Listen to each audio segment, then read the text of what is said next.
A number of players from that 1964 team went into teaching. Our next player did that, became a phys ed teacher, a coach, and developed some great cross-country runners in his part of the world.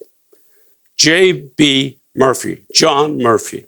John, take me back to 1964 and your memories of that year, that team. Well, Steve, it's kind of tough. Some of the years get entwined and intermingled.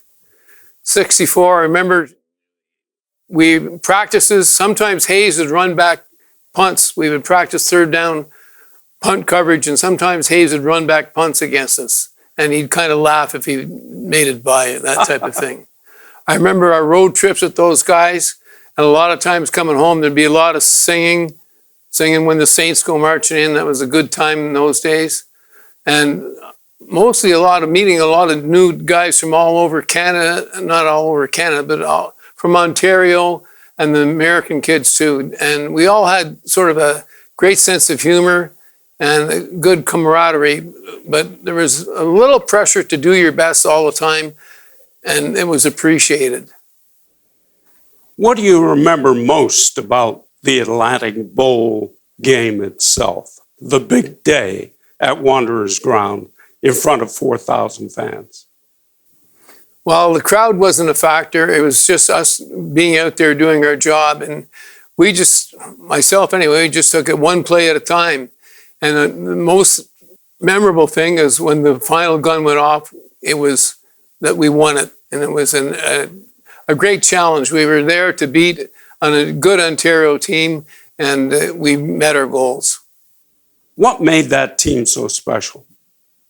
I think a lot of it has to do with desire to perform well and a little bit of loyalty to your buddy. The guy beside you, you didn't want to let him down under any circumstances, and to never let up.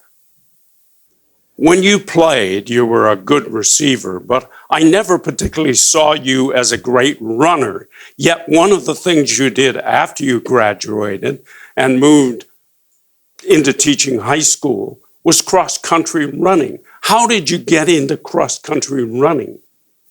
I was coaching senior football at the time, and we had some new guys come in to help me coach, and we started off the season, and they just had a different philosophy than I did. I said, well, the cross-country team doesn't have a coach, and you guys got this senior team well underhand, so I'm going to go help the cross-country guys and girls. And I wanted a new challenge, and it was a good change for me. Did the Hayes coaching philosophy help you in any way as a coach? There was no joking around. We had our fun as players, and as a coach, I had fun with the kids as well. But we had goals, and we set our goals. Sometimes as a coach, I'd have everyone write down their goals, and I learned a lot from individuals writing down their goals, things I didn't expect. And at the end of the season, I'd have an evaluation. They'd write down what they liked and wanted repeated and what they didn't like. And I learned a lot from that too. I learned their comments helped me realize maybe I should have changed the odd thing or two to improve. JB, thanks for this. Okay, thank you, Steve. Awesome.